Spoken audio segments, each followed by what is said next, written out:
I'm gonna die. I'm sorry.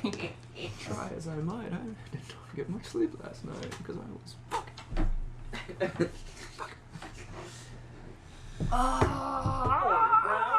Brown. Wait, I guess I shouldn't. Let me put this right behind the mic so that you don't see the response that I'm dunking. I'll just put it in the floor, it's fine. You can just. Doesn't matter. Strict by the dunk. Nah. That's it. Dude, if anything, I was watching Tom Segura's podcast and he had the most iconic Starbucks cup. Like, just he ordered a Starbucks drink and it was right there. I'm like, I don't think it matters, actually. No, probably not. Okay. Ready? Okay, ready. I'm ready. Are you ready, Dan? I'm never ready. I'm ready.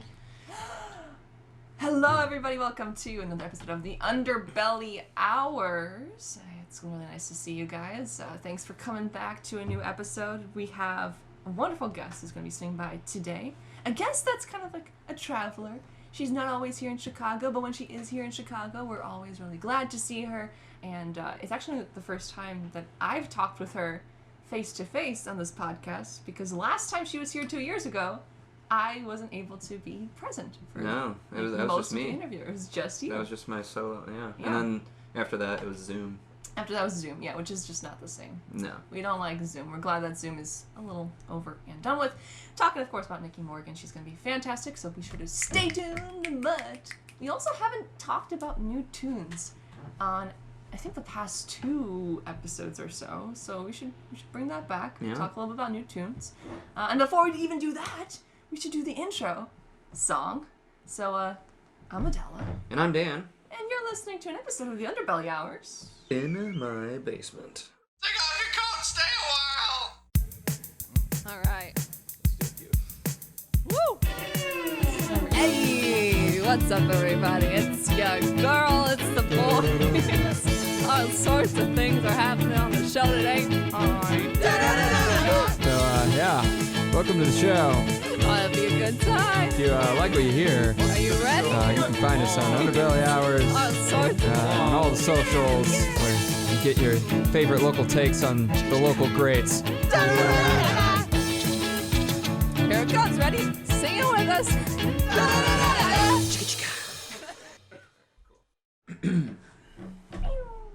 I should take this off because I look like dinosaur T-Rex.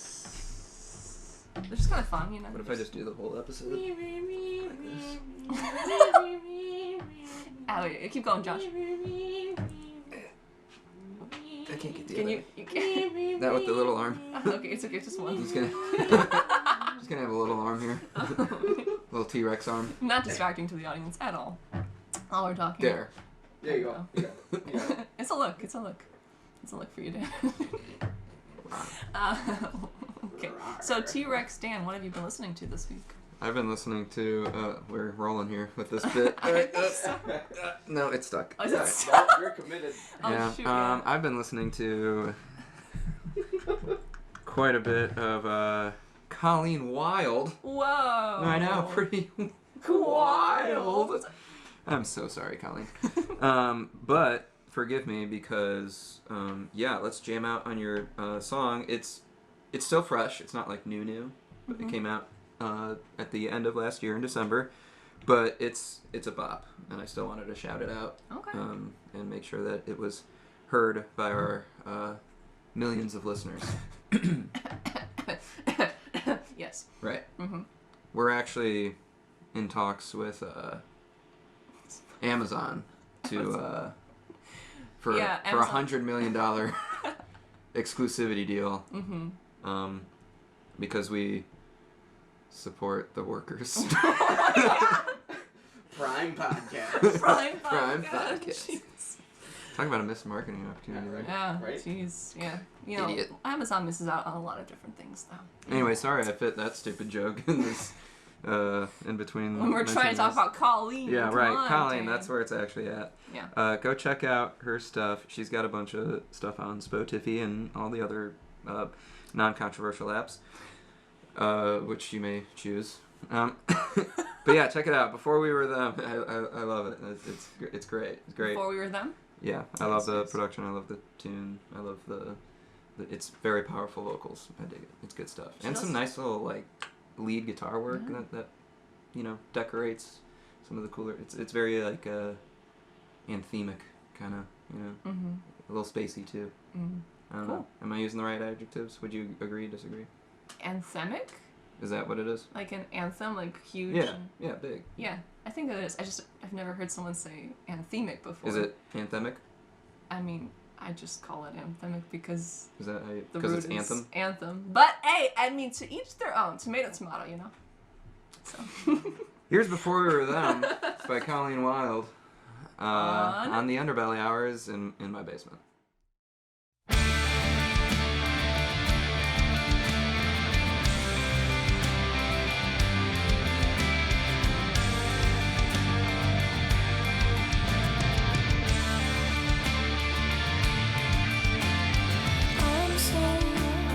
I'm so busy this moment, learning to love myself out.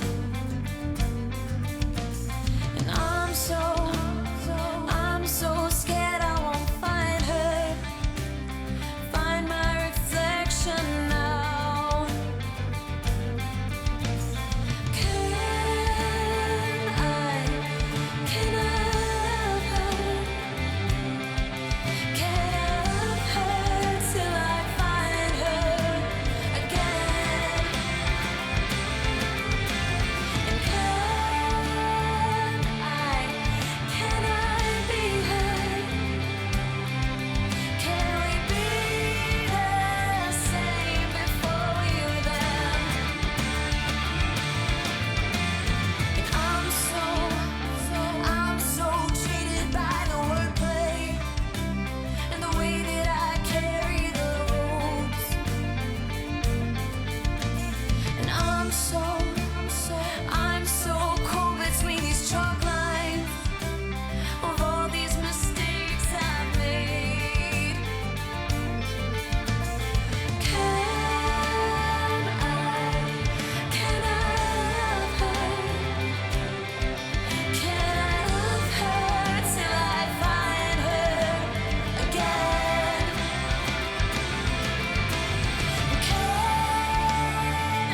Can I be her? Can we be the same before we were them? Before we were them. Before we were them.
You talk about your new music pick, and I will go to dictionary and figure out how to say anthemic. Okay. At least you Or don't anthemic. say irregardless. Irregardless.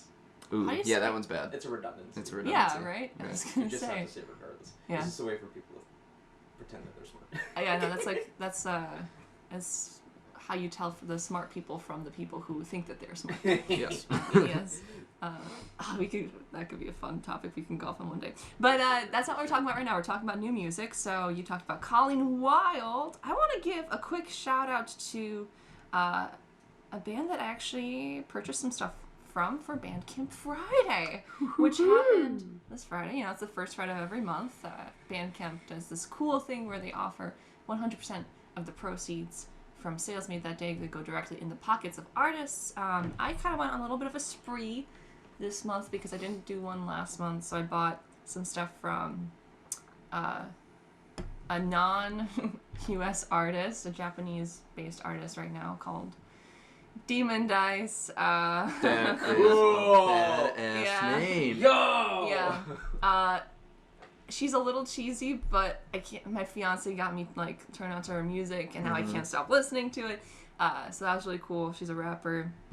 I also J-rap. purchased. Yeah. Nice. But also, she's also like Rap. initially from the United States, so she speaks really good English. So she's Fucking and poser. really good Japanese. Cut that out.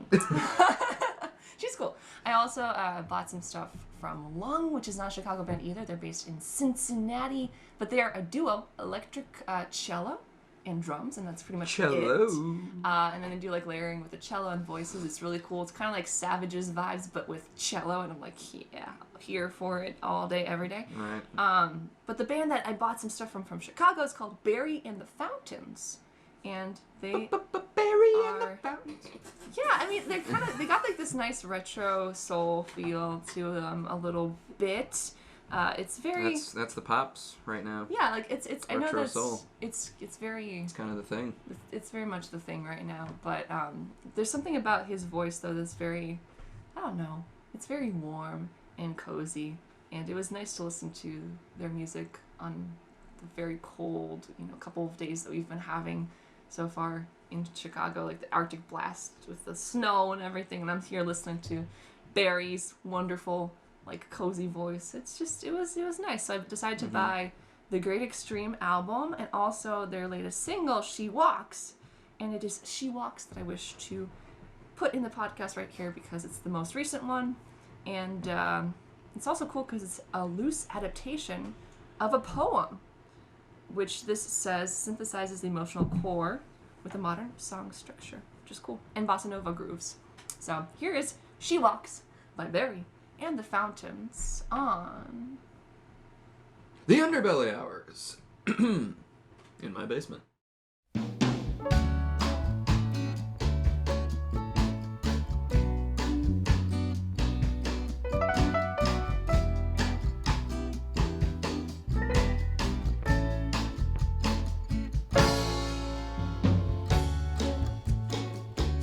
She walks in beauty like the night, cloudless climes and starry skies, and all that's best in dark and bright meet in her aspect and her eyes, thus mellowed to that tender line which heaven today denies. Oh, denies.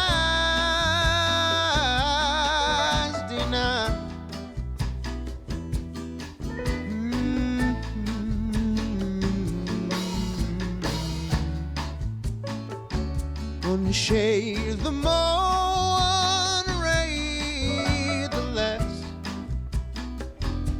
could hardly change my point of view.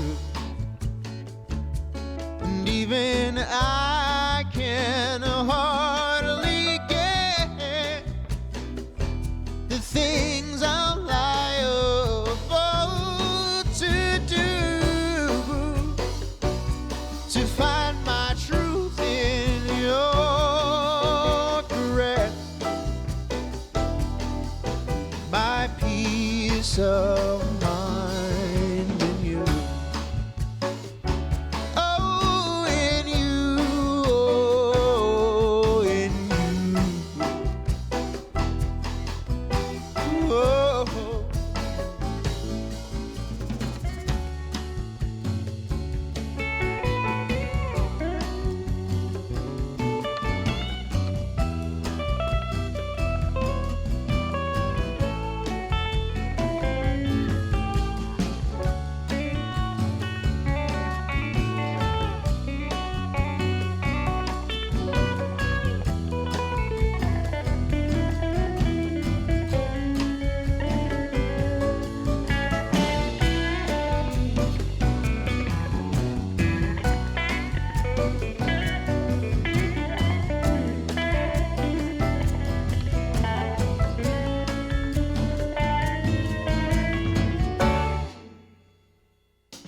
your beauty brings me to the light. Those eyes that shine like polished stone, and I can feel it in the night, the way you always make me feel like I could have set the whole world right, as though the world was something real, as though the world were something real. Oh, baby, I gotta know now, yeah, yeah,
So go stream those new tunes, everybody, and then go. Let's check out some live music coming up. We've kind of been forgetting to do this recently for a while because we suck. Also, the No. pandemic, though. Well, yeah, was like, but I mean, come on, the pandemic's been like over for yeah. since like 2019. So let's get back in action. Come on. Yeah. But yeah, usually what happens is we just start recording with the guest, and then we always kind of forget to go backwards and record some intro stuff, plug in new tunes and live events. So we're getting back in the routine. We're gonna start shouting this out again. So hold us to it. Yeah, and I guess we could start off with the one that both of us have been invited to, because this singer-songwriter is very excited to debut her full band lineup for the first She's time. going band. She's going band. She's going band. Her name's Isabella Snow. Good luck. And yeah, there's some highs and lows Bands. in when you are in a band, but really exciting to see her expanding her Expanding. sound. Expanding. Oh my god. In any case, she'll be playing at, I believe, Cafe Mustache on Friday, February 11th. I think, is it store at 8 or is it show at 8? Let's look this up real quick. You look that up. I'm gonna ask. Do you get in for free if you have a killer mustache?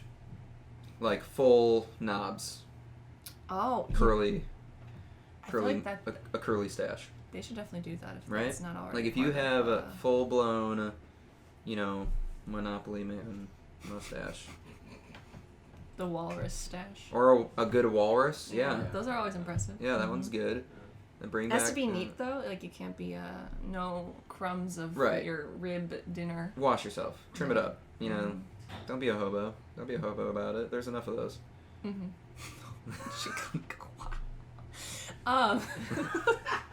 So Isabella's show starts at 8 p.m. Doors are at 8 p.m. Again, this is Cafe Mustachio, Chicago, which is located at 2313 North Milwaukee Avenue. Suggested donation of $10 at the door. Yeah, and should be fun stuff. Gonna try to make it out. I actually wanted to. I was getting in a good groove of going out to shows like 2 or 3 months ago, like 2 times a month or so. Right. And now Yeah, I've kind of like Before it was, you know, death negative. outside. Yeah. So I want to try and hop back on that train because it's really important to support live music whenever we can. Also, And it's good for the soul. it's good for the soul, and I feel like it's also a good way to discover new music too, because then Oh, you yeah. go for one band and you're like, oh, I wonder who this band is on the Right. bill, and you already get to see them, their performance live, which makes it a little easier to judge too. Then I think if you are going to be a fan of their sound sometimes, because occasionally I'll be going across if you go to the new music hashtag Chicago music, for example, on Instagram, it's like bombarded with so many new songs that are coming out every single day. It just becomes a little overwhelming, so it's One fun of the big to- problems with music right now. Yeah. So it's always good to Good old saturation. a little bit of saturation. Yeah. In any case, check it out. Cafe Mustache. Also, Cafe Mustache, I just heard, is a fantastic place to see shows. They do a lot of interesting things. Jessica Risker has her Wednesday night podcast / showcase there, which is really interesting. She doesn't have a mustache. She doesn't have a mustache, which is a shame, but Why she she still she puts on some killer shows. What else is happening in the Chicagoland area? Well, on the same night, if you're located in the Western Burbs and want to stick around there, Competition. there is a reunion show of the Darling Sons, I assume, and Reunion. or sorry, not Darling Sons, Over the Sun. So many What? sons. I was like, Over the Sun is having a reunion show at Two Brothers Roundhouse, a free show. free and free. And free. this is Two Brothers And Roundhouse, free. to be specific, in Aurora, Illinois. Yeah, that's always a stupid one to sound out. Aurora. Aurora. I'm bad with R's. I know. Aurora. It sounds like not a real word. No, it, You know? yeah. It sounds like a baby word, like you tell us, oh, Aurora. All of our Aurora listeners are like, they're tuning out. Right Yeah, they're like, oh man, alright. Because they know it's true. Because they know that they're all just a bunch of babies.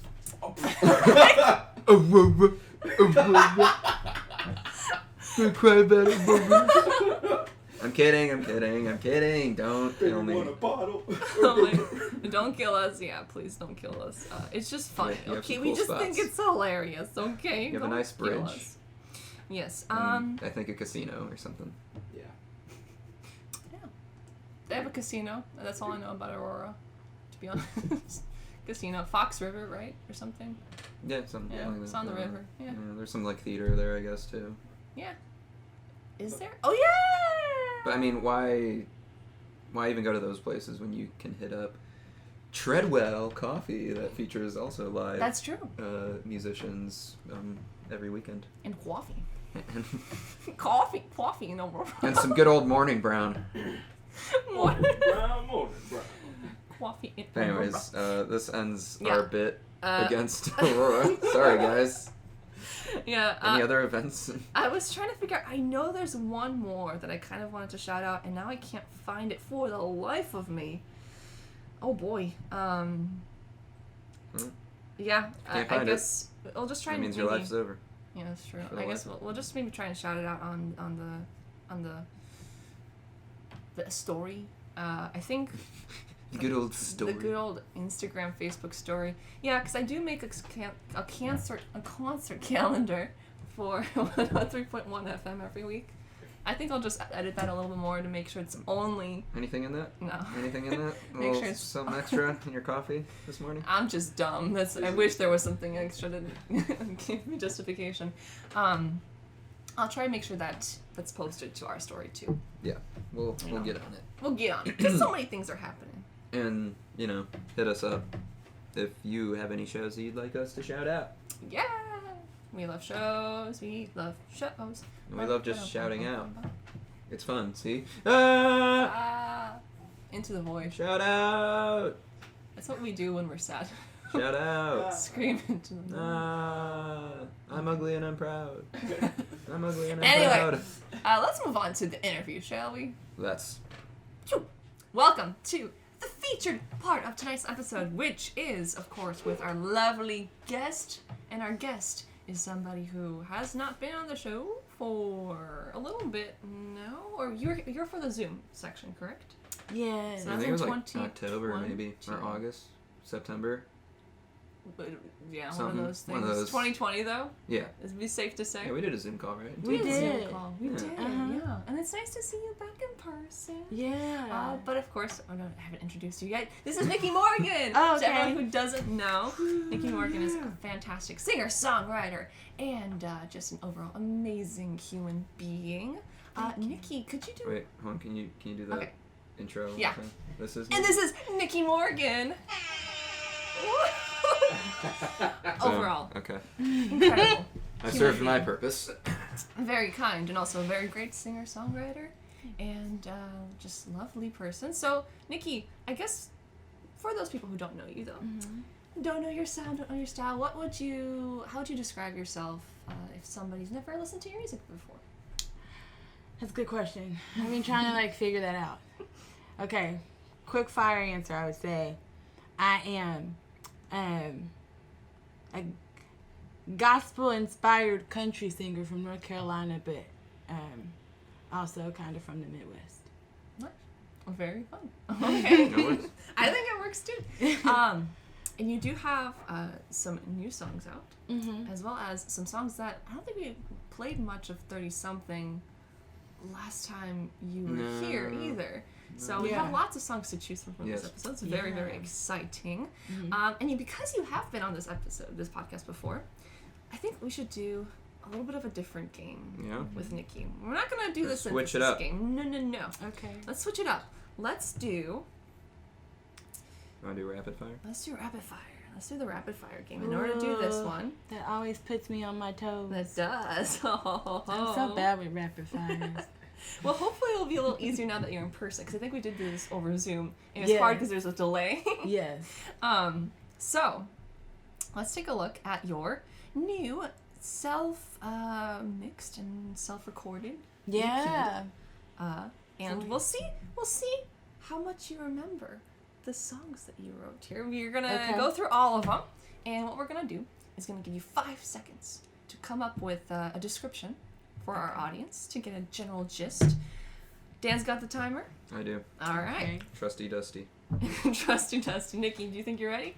Yes. The name of the album is For Your Consideration, by the way. That's very true. Yeah. Yes. And unless that was one of the questions. No. Although it could have been. Okay. Ready? Starting off with a solid C+. Yes. 3, 2, 1. Good time. 1:36. Oh, just thought? Mhm. Sex and masturbation. Yeah. Okay. Let's keep going.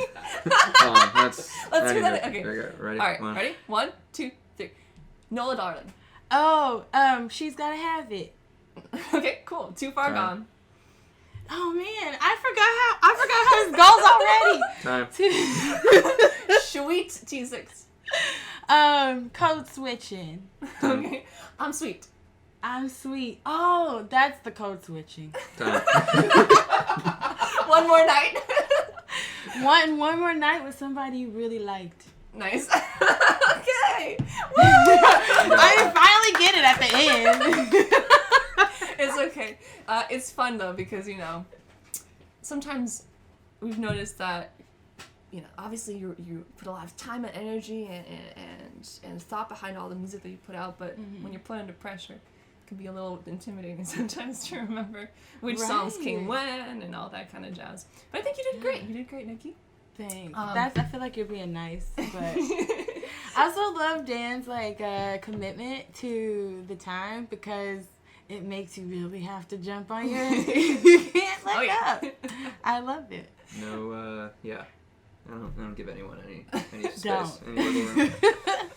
All right. So now that we have a little bit of a run through, let's kick things off with.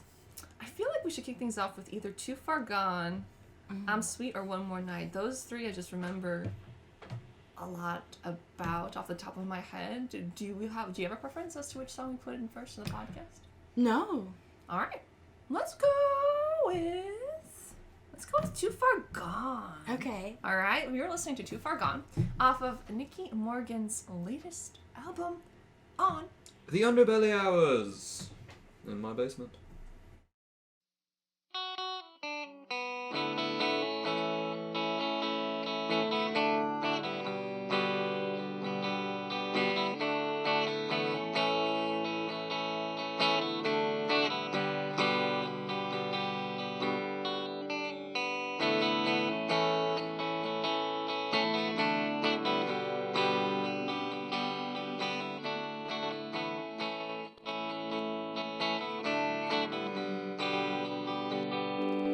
I know all about you, I suppose, so I would never doubt you. So it goes. Yeah, can I have a minute or a day? Don't wanna be without you, but truth remains. Oh, maybe I'm just too far gone. Oh, maybe I'm just too far gone. You can play the player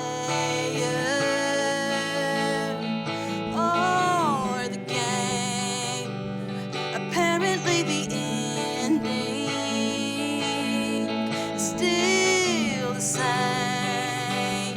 So love me for a lifetime or a year, 'cause either way you cut it, the truth is clear.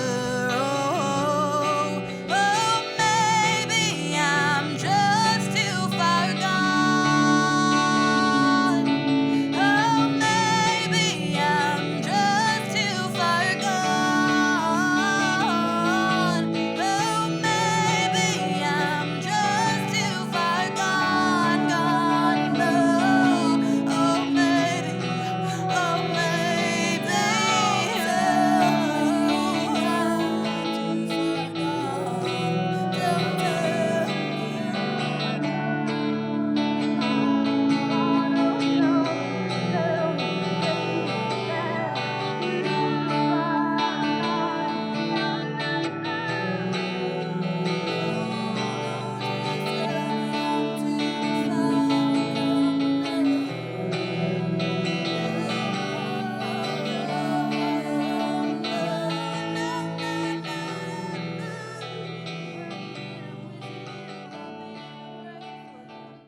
That was the song Too Far Gone by Nikki Morgan. And this is off an album that is a little different from your previous releases because it's your first, from what I read in the album liner notes on Bandcamp, it's the first time you've tried recording your own songs. Is that correct? Yeah. Can you walk us a little bit through that process and why you decided to just try your own hand at recording this time around? Yeah.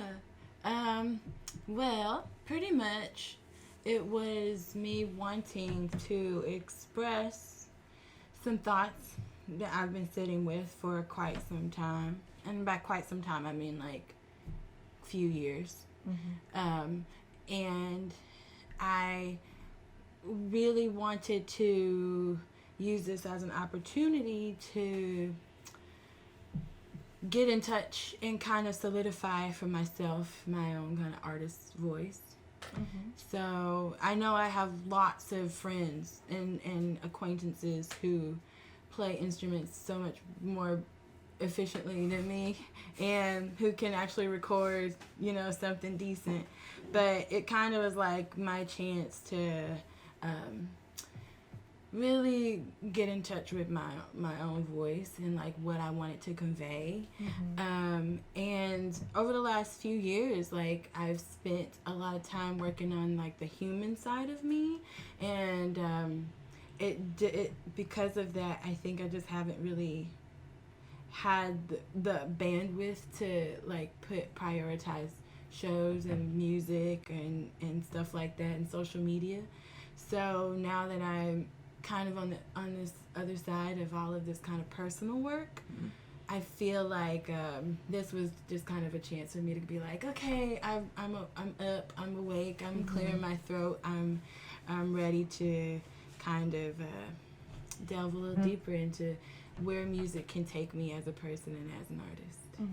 Absolutely. I like that actually a lot because sometimes I feel like if you go to record in a professional studio setting and you have a really good producer with some really good ideas and he's invested in your music or she's invested in your music and they're giving like you feedback and thinking, oh, maybe you can add this, this, and this. Sometimes your own vision does get kind of lost a little bit in the mix. Not necessarily in a bad way per se, but just because you have all this other feedback that's kind of coming in to the mix as you're creating this like more upscale, more polished work, right?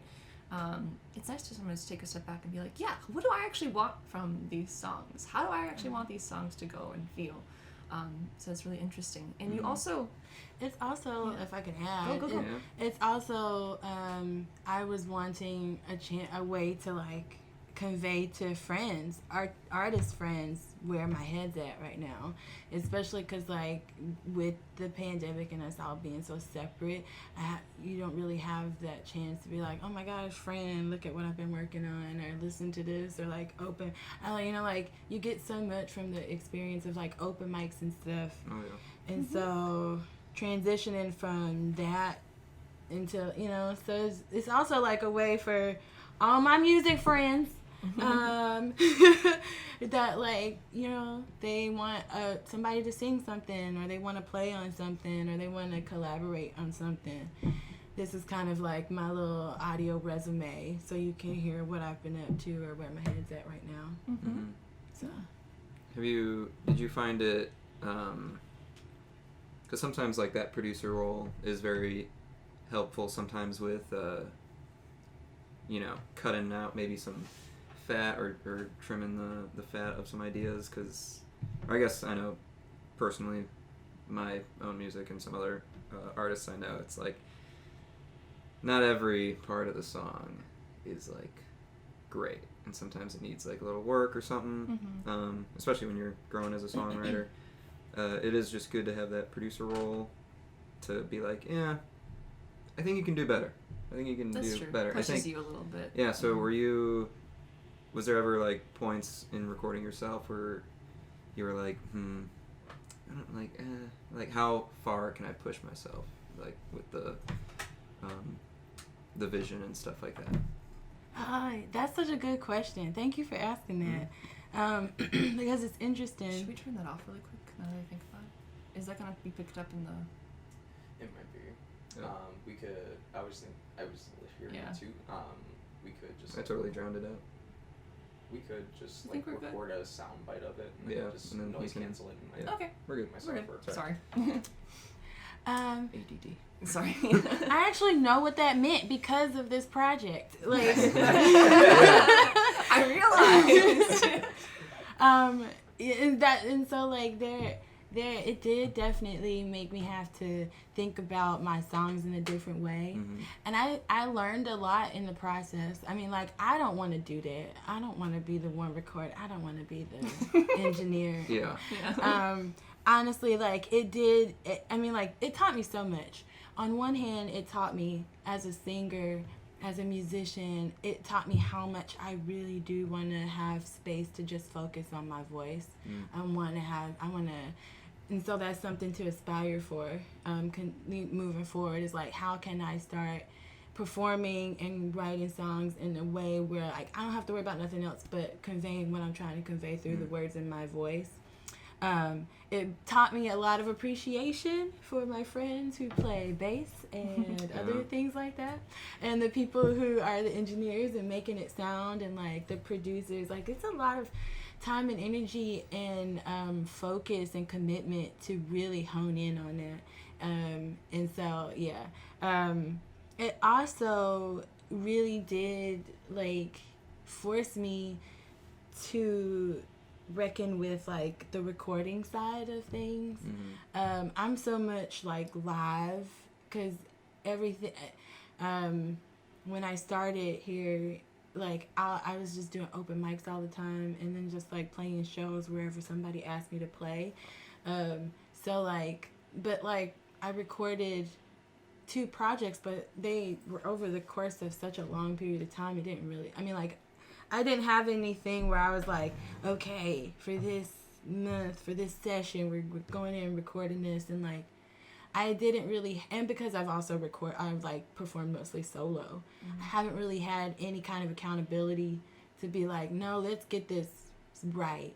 And I'm so like cautious of trying to be perfect, because I can it's really easy to get like trapped in that this has to be perfect mindset, and I'm so scared of getting into that to the place where I don't share stuff, which is like a big hang up for me. So I'm kind of in this place of like, I'd rather it get done than be perfect.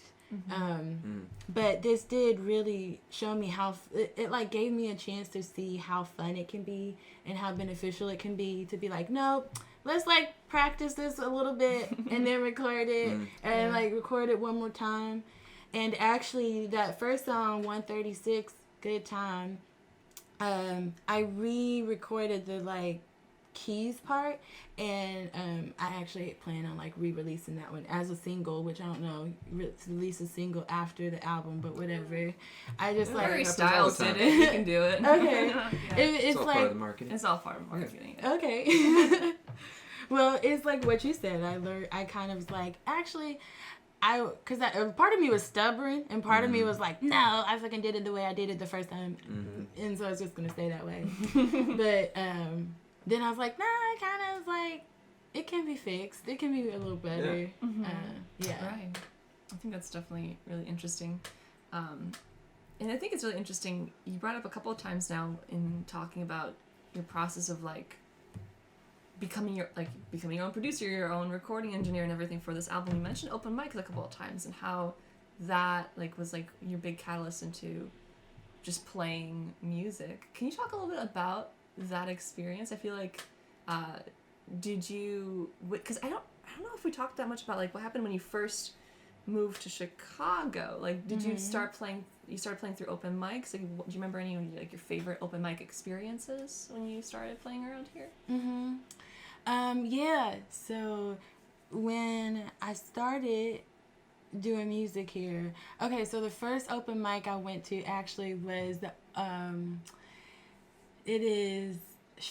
trying to remember the name of the open mic, but it was at Heartland Cafe. Okay. The open mic that they used to do, I think it was on Tuesdays maybe, or Sundays, one of those. I met a couple of people. There was like one guy who ran another open mic at a cafe like in Rogers Park, and then I think I met an artist. Do y'all know Abraham Malesh? Like I think that's how you say his name. I'm like bad with remembering people's names, but I like met these dudes there, and they were like, it was the first time singing one of my songs in front of people, and these dudes were like, oh, that was dope, and they like as they were leaving, they were literally like singing the chorus to my song, and I was like, whoa, this is awesome. Crazy. That's so sweet. Yeah, so it was like, I mean, from the start, open mics in Chicago have been like, man, it'll make me cry thinking about it, because like I never really thought about it like that, but like from the very start, the open mic scene, at least on the north side of Chicago, because that's primarily where I would like perform, or you know, but like, so like Rogers Park, Edgewater kind of areas, at least like from the very beginning, like the open mics here were like, encouraging me and really like kind of welcomed me in. And so I feel like I've met a lot of really dope, Midwestern songwriters. I dated one like for a long time, and that is to say that like whether I can see it, I could see it then, I definitely recognize now that was a really big impression on me as a songwriter. Because it's open mics, and that's like the friends that I was developing. So even if I didn't know who Joe Pug was, or I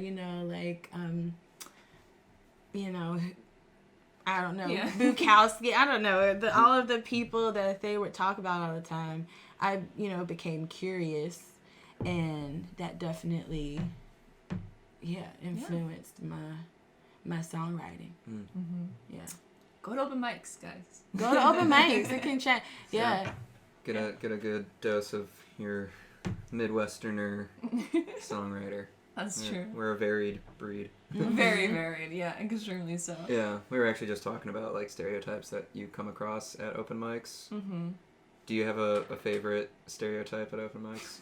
For example, like mine is there's always a guy that just sticks to one artist and he always plays that artist. I love those kind of guys. That it's just like every time. Like, okay, it's Beatles time yeah, or something. It's like, This guy's coming which up. Beatles songs is he gonna play tonight? I really like the old people. Like, I remember there was The seasoned veterans, yeah. Like there's this one guy who's like, a couple of open mics I went to, he's like gotta be in his 70s. He's kind of like shakes a little bit as he plays the guitar, but he just loves it so much. Yeah. And he's just, I don't know, he makes everyone happy. He doesn't even always hit all the right notes, but that doesn't matter. It doesn't matter. He's having it's fun. just like, he's having fun. Yeah. I always love like the old open mic folks. It's inspiring. That's inspiring. my favorite. That's my favorite part about open mics. My favorite thing about open mics is seeing you get to see people's perspective on life, and whether they're singing or reading poetry or doing stand-up, like it's a moment where they're allowing themselves to be there's the vulnerability part of it, but it's just like it's allowing themselves, like it's people coming up sharing very raw perspective of life. And like but also like you see you see them enjoying a moment too, and that is just like, I don't know, I get life out of seeing people live, Yeah. So. And like kind of alludes to the fact that we all humans need to express themselves in some way, and it's cool to see people be able to do that at open mics, because the majority of people, are probably not people who get to play music for a living, or like read poetry or do whatever it is that they're passionate about. But when they get there, they get to like kind of feed that part of themselves and keep themselves healthy. Yeah. You know? Everyone deserves their 15. There's Their weekly 15. There's however many times you go, I guess, yeah. There was there's a really cool dude, Cowboy Soul, that I met through the open mics. He would come to the open mic at Uncommon Ground sometimes. And he was so dope. I thought he was really cool because he was a retired police officer. But, this was obviously like the like more personal side of him. Right. And it was really great just getting to know him, because he would always come decked out with his like hat. He always looked like fucking Cowboy Soul. Yeah. He had Dude, it reminds me of Bill Nelson. he had like cowhide on his guitar case. Oh my god. He just was like I think that's really cool when people can like, it's like they create it's like they're being themselves is kind of like an art. They kind of like really hone into the art of being themselves. Yeah. Yeah, it's totally Bill Nelson. That's for so anyone, he's like that, but for the suburbs around here. Yeah. He's, Okay. like always huge cowboy hat with the attire and everything. Like I don't think I've ever seen him wear anything, but like he's living his get up. truth. Well, and yeah, I mean he's a character. It's great. He's a good energy. That's so fun.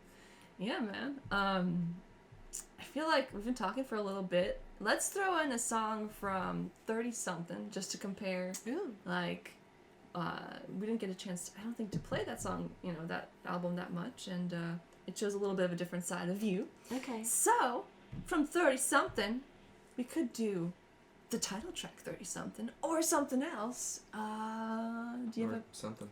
or something? Something upbeat, maybe. Something upbeat. Okay. Well, there's always I have to look the at these classic. songs. There's a classic. Love Save Me is a classic. Yes, Love Save Me. Let's do that. let's do that. Here's Love Save Me by Nikki Morgan on... Well, the Underbelly hours in my basement. What accent was that? John Lennon? Yeah. I heard it. Yeah. Oh, man.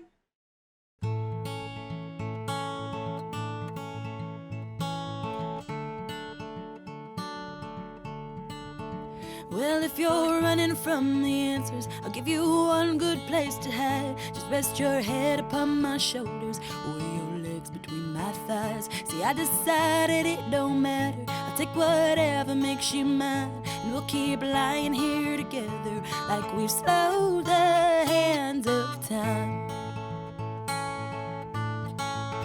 Now we can fucking call it love, say how good it makes us feel, or we can walk across the fire towards the only thing that's real.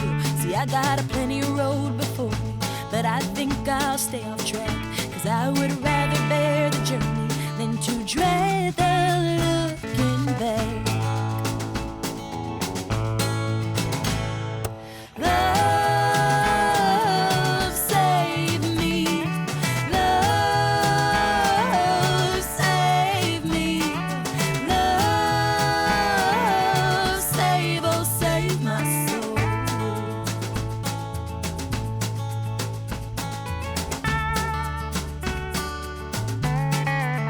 Now I got whiskey for my problems, and I got gin for all the good. I took a pill before the party, but was still misunderstood. And I go to church on Sunday morning, crying, Lordy, help me, please. But then I swear I heard him tell me, get the fuck up off your knees.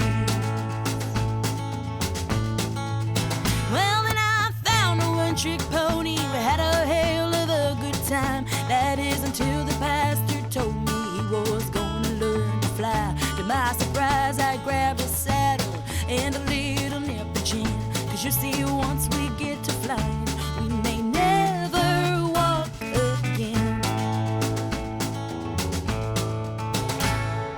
Love, save me. Love, save me. Love, save, oh, save my soul.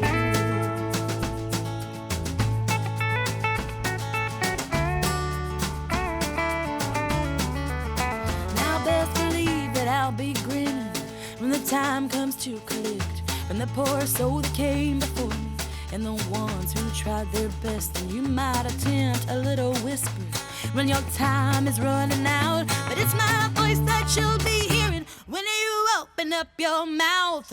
Love, save me. Love, save me. Love, save, oh, save my soul.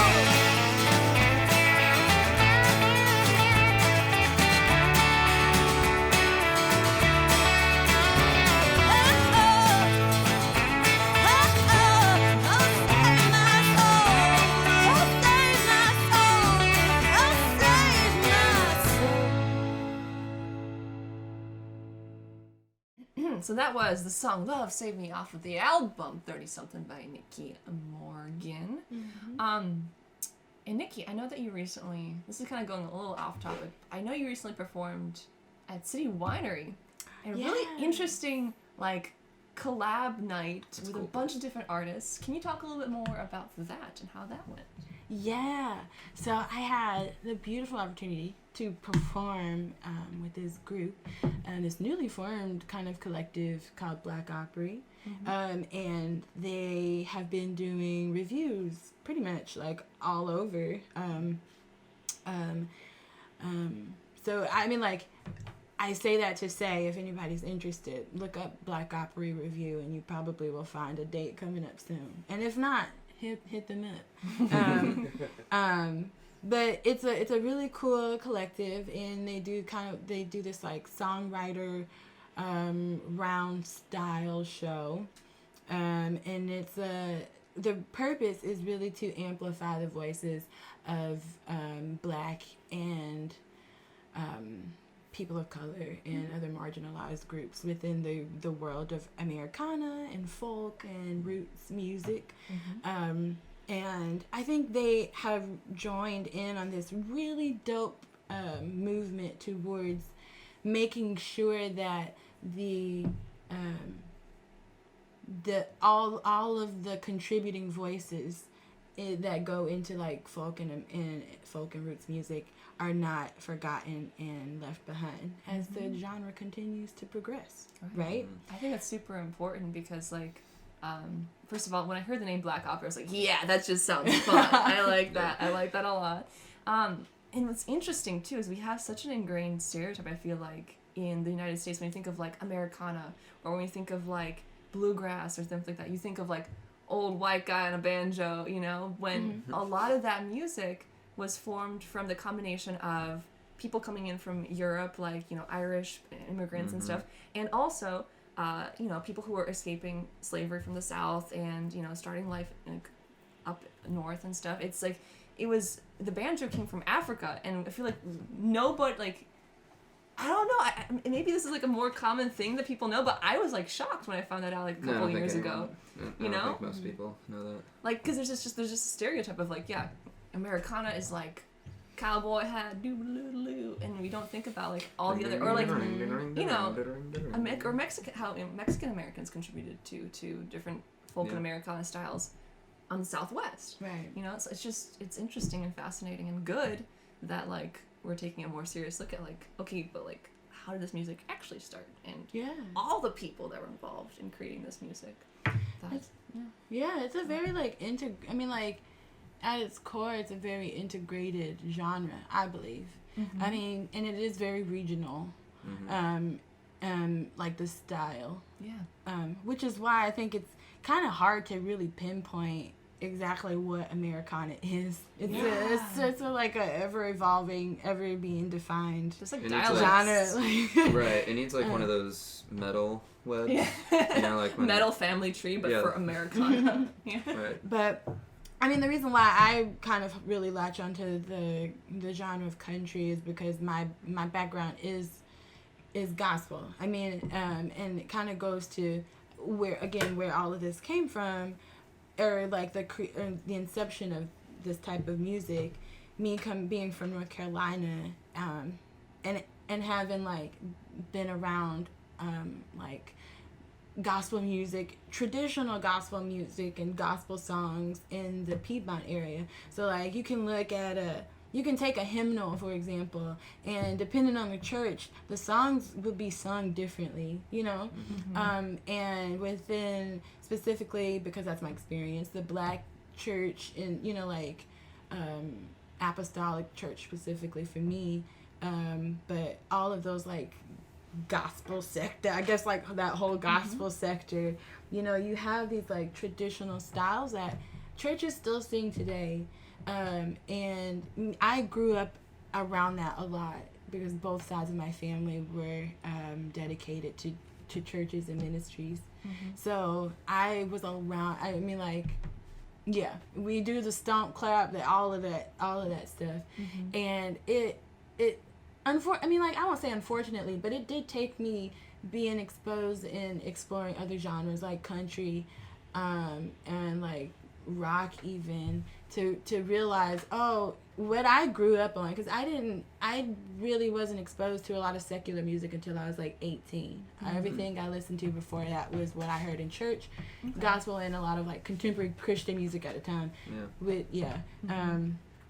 But I have come to realize that the songs that we were singing and the rhythms and what I heard at church, the instrumentation, my dad was a drummer at church, my brother's a drummer, we all just like play instruments, but growing up around that, I realize now, I'm like, what I heard at church when I was younger, that's literally like country and like Kings of Leon, like but they're also from that like Tennessee area, and that kind of speaks to how it's very like integrated, at the very least at the inception of what like Americana or country music or whatever you want to call it. You have at least the inspiration of still like what you would consider African people, or slave, or like slaves, and descendants of slaves. Then you also have white people, even if you think about just like Appalachia, you have these like people who are living in the mountains, and then you have indigenous people, and that's at the very least. But then you also have other immigrant groups and other, like, I don't know, the gamut runs, right? Yeah. But like it's a very, people were influenced by each other, and I think that's just something that needs to remain and make sure is a part of the story of roots music, because I feel like if you're not careful of that and mindful of that and have that being a part of the story, it can very easily be washed out. Yeah. Mostly because it's not very mainstream too, I think. Right. There's an easy way to, like, people don't think too much about the things that they're not constantly exposed to on a daily basis, and modern contemporary music that's played on like the radio, and it's a little shite right now. It's a little. It could be a little more rich in multiple ways. Yeah. So yeah, just go for it. Mm-hmm. No, I was just gonna say, like, I think, I think we've lost that musical curiosity in today's music environment because of everything is so streamlined and narrowed, actually, in these streaming services, because you only get recommended what the algorithm thinks you'll like, and that creates kind of like a feedback loop. Like, sure. It actually kind of narrows down your taste in music if you don't actively try and break out of it. Like, right. If you just keep listening to the same, like, country artists, it's just going to suggest you country and nothing else. And and not even just like country, but specifically artists that sound like this one artist that you're listening to, right? So it just becomes like. And so, and the fact that it's so easy to put out music now, people are just making music off of like maybe 2 or 3 big inspirations they got. So it's obviously going to just end up sounding like them too. So I feel like we're kind of getting to this homogenized music space currently, and I think like those music appreciation classes in high school, I think those should be like all mandatory. Like, I think people really need to, like, people can say like, oh well, I don't like it. It's like, well, have you actually tried it? Like, have you actually listened to at least maybe 6 different artists in this genre? Like, how can you say so quickly that it's like, oh, it's not this, so I don't like it? I mean, people don't know what they like, so I think that's very true. People don't know what they like until they hear it, and then and you never know what you may actually like if you just have an open mind. But I feel like we're not really being taught that anymore, or being encouraged to have that musical curiosity and listen to everything, like listen to it all and keep it relevant, I guess. Well, I would argue though, like, I think that there are great movements like the Black Opera, for example, or like other groups that are trying to like push that up, but it's because the mainstream culture is definitely pushing more homogenization and kind of like staying in the space that you're comfortable in, and not just music too. This could be a whole round about like, politics and everything else. But no, that's why I love that idea, is because I mean, people need to hear it. It's like there's so much great music that just because it's not mainstream, it's at risk of kind of just getting lost.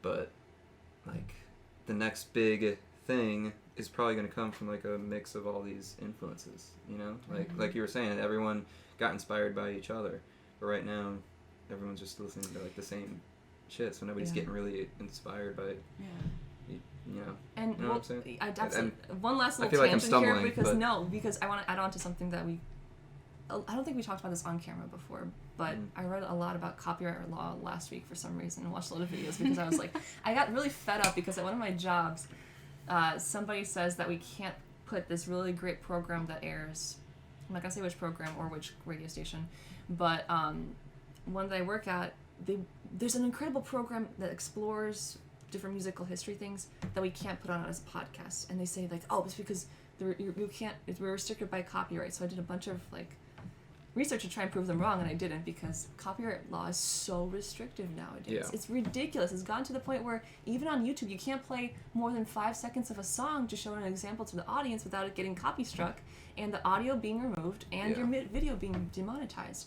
And it's so, I mean... Even if it's for educational purposes. Even if it's for educational which purposes. used to be Really? the thing that could allow you to do that. Is like if you're doing like educational content or like commentary on something, then that wouldn't be breaking the copyright. Right.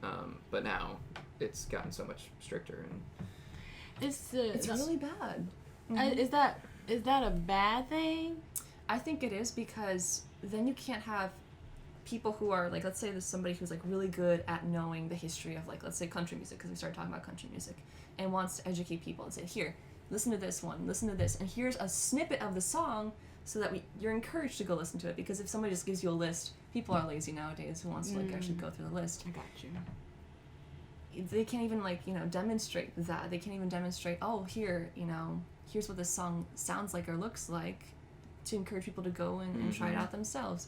Or also, when people are writing songs nowadays, I mean, I don't know if you guys both heard, but remember that Katy Perry thing like 2 or 3 years ago, where she almost got successfully sued by another group who claimed that she was using her melody, her bass line is the same as their bass line.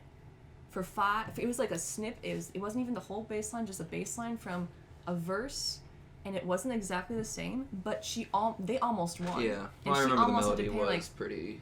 But it was a bass line, though. That was under the But that same lawsuit. thing as saying, like, so then in that kind of situation, hip-hop culture would have never evolved the way it did, because a lot of hip-hop in the 80s and 90s used samples to build off of their, and it wasn't even, and she wasn't even consciously trying to do it either, that was the thing. It's just like, there's only so many notes under the sun, and it's just, I don't know, it's getting to a point where it's really starting to get like, yeah, artists should get money for their work, but at the same time, if we're all so scared about protecting every single little part of the songs that we create, then people don't feel like they can like expand upon some ideas that were laid out in the past before them. But also there's the fact that like everybody's influenced by something and somebody. Yeah. Right. True. Yeah. Your Your melody is not really your melody. You got it from somewhere else. I mean, like, to put it very simple and broadly. Yeah. I think kind of going back though and connecting that, the word that's been coming up in my mind lately is ethics. And I'm like, I want to explore this because I wonder, if that's a piece of the puzzle, but that could really contribute to how this all gets navigated and distributed and whatever else. I don't know, because it all is just like some convoluted mess. And I get the feeling like there's just they're not just, but there is a lot. There's a layer there where there's just, it's a loss of y'all, I just said like the same 3 words, but like different ways.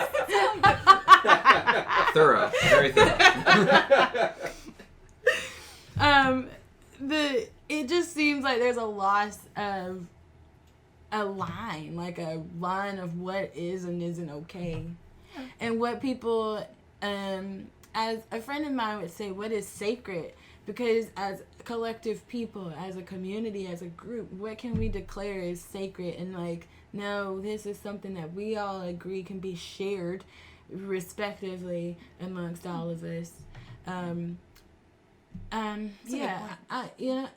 know. I get the feeling like ethics is a really big thing, because even if it's going back to the idea of algorithms, like, people are always going to need someone to tell them what to listen to, because there's just too much out there, and that's just how it is. People are always going to need somebody to tell them what to listen to. But it's a matter of, can you trust the person telling you? Can you trust the entity that's telling you what to listen to? And if there's not a line of like a code of ethics there, if there's no like line of morality as to like what should, like what you, even if you should, then how can you trust what, like who's giving you your recommendations, if even with just music, right? And that's a big part of who we are as people. Again, anything that comes in your ear, my dad always taught me this, like, anything you hear, anything you see, that is an imprint, that's an impression. Absolutely.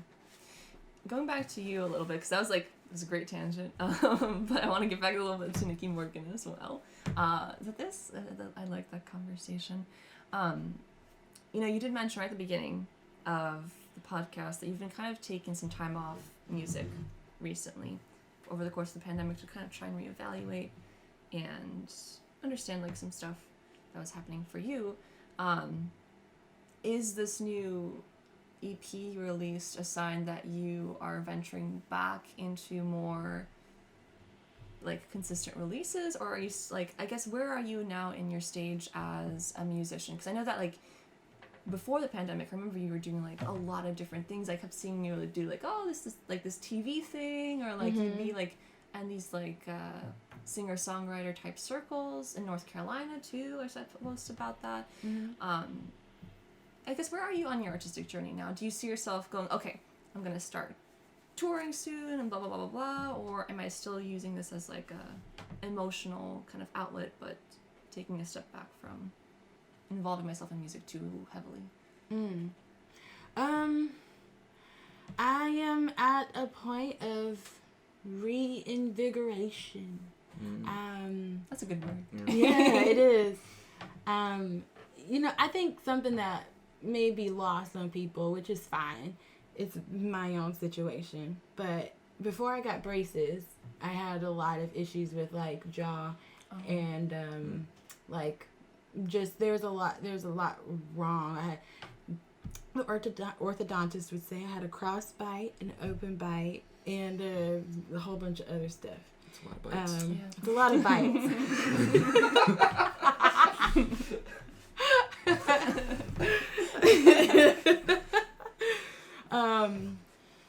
But there's just a lot that inhibited and actually caused pain within my whole mouth contraption. And mouth contraption. Yeah. Your speaking device. Yes, my speaking device. And it got to the point up until what was it, December 2020, I think. Up until that point, I genuinely was okay. It was that question of, if I can't do what I love, what am I gonna do? It was literally at that point, because I started really singing my own music in 2015. And so at that point, it's been 5 years. As much as I enjoyed it, to be a singer and not be able to sing the things that you're capable of singing, not because you're not willing to work for it or figure it out, but because literally your contraption's not working right. That's so frustrating. It just got to a point where I was okay, so what else am I gonna do, and then I started a GoFundMe and raised thousands of dollars in a day, which is oh my gosh, people care. Which is amazing. It's I know that, but then to see such a beautiful display of community is so yeah.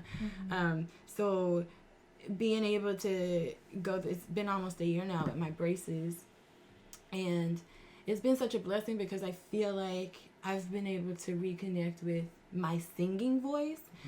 There's a lot changing constantly, but even in the I think it's been 10 months now that I've had the braces, my voice has been able to open up so much, and it's been such a blessing.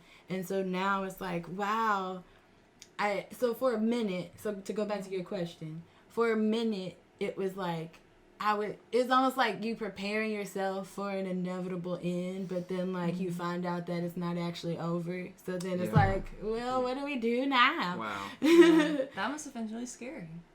That's a good, it was. And it was really strange to but it took me some time, but I got into writing more, and other styles of performing, or other performing methods or whatever. So it really, so like, again, going back to your question, for a little while, I was kind of like, well, I don't know. I love singing, but now I have this really big growing, like, passion and, like, interest in writing. And so for a little bit, I was not really sure of how I wanted to go about it. But now I'm at a point where I really am, like, I love singing, and I love having the opportunity to do that, and that is really kind of like my main focus now. So I want to continue doing my own music, or that was a weird way of saying it. I want to continue being able to like share my music, and so yes, hopefully more releases, hopefully ones that sound a little bit more professional than what I could conjure up in my room. But I'm also proud of that as well, you know? Yeah, sure. So at the very least, you'll get that. So definitely, like, more releases. I have lots of songs that just have been needing a home. So I guess, yeah, and again, like, the whole process of recording really opened up my idea and mind to a bigger concept of what a song can be. Right. So, Yeah. That's cool. Do you, like... I feel like every musician should, at some point, if they're given the opportunity, try and record themselves. Like, do it all themselves. Because I think it is such a big, like, growing moment as a musician. I mean, I think it's also, like, humbling. Because hell yeah! It's also like, oh... I sound like that? I actually don't know what I'm doing. Oh, now I know why they said I should put more reverb. Yeah.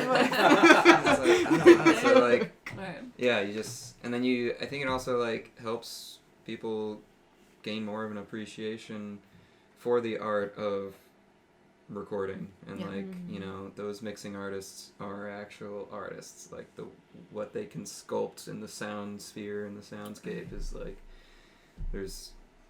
I don't know.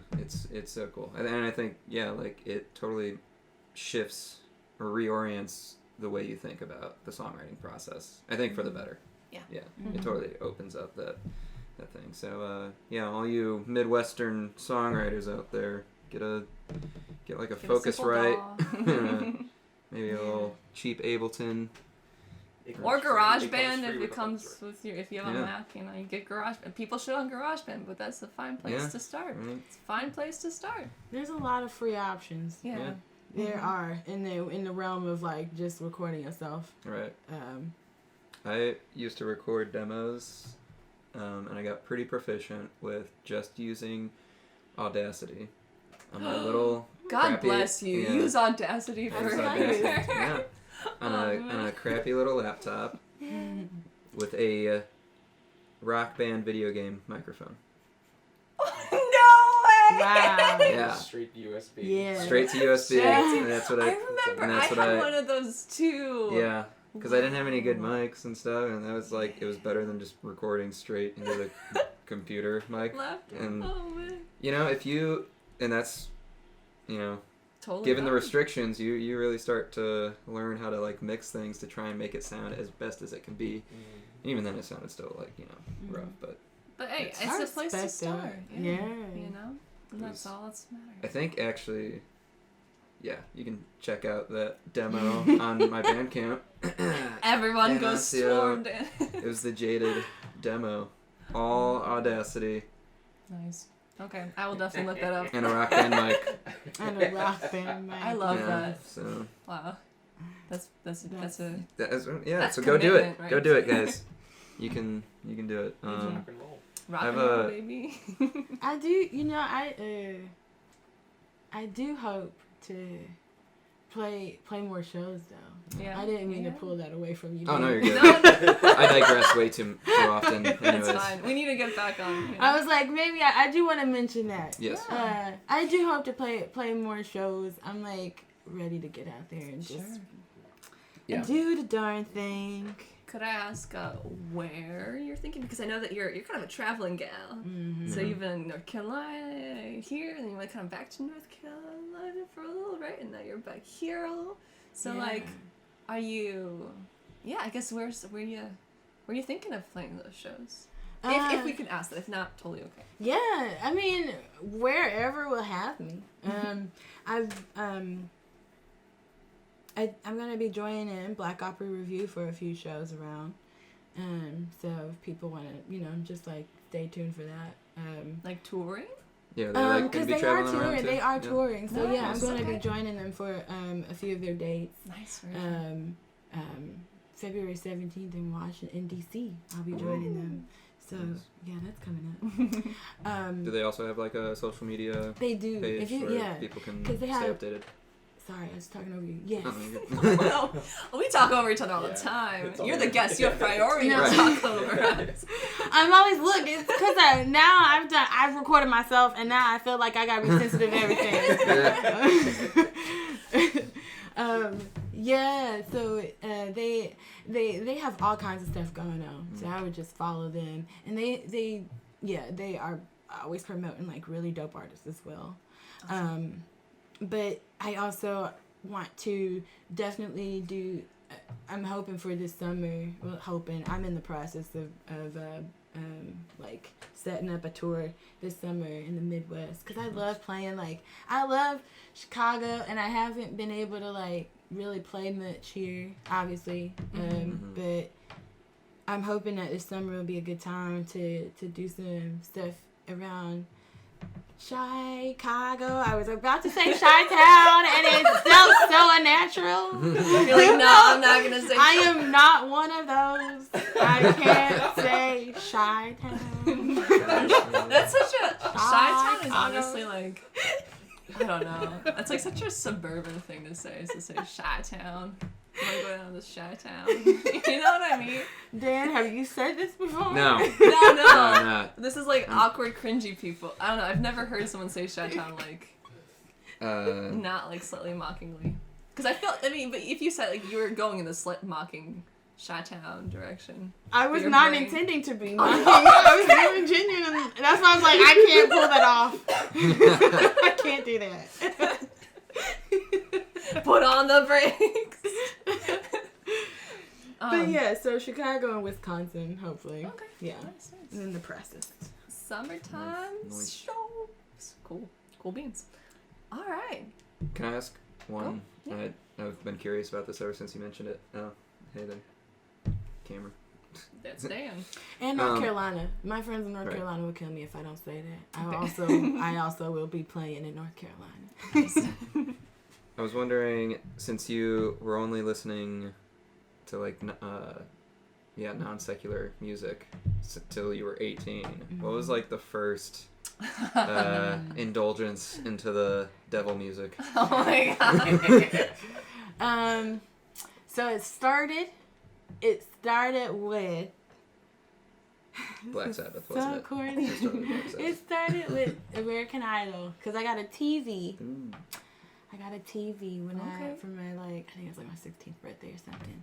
So when American Idol came out, that was like around the time I was about to be, it was like 17 or 18. And Kelly Clarkson won. Kelly Clarkson. The OG. The OG. She was truly my American Idol. So, so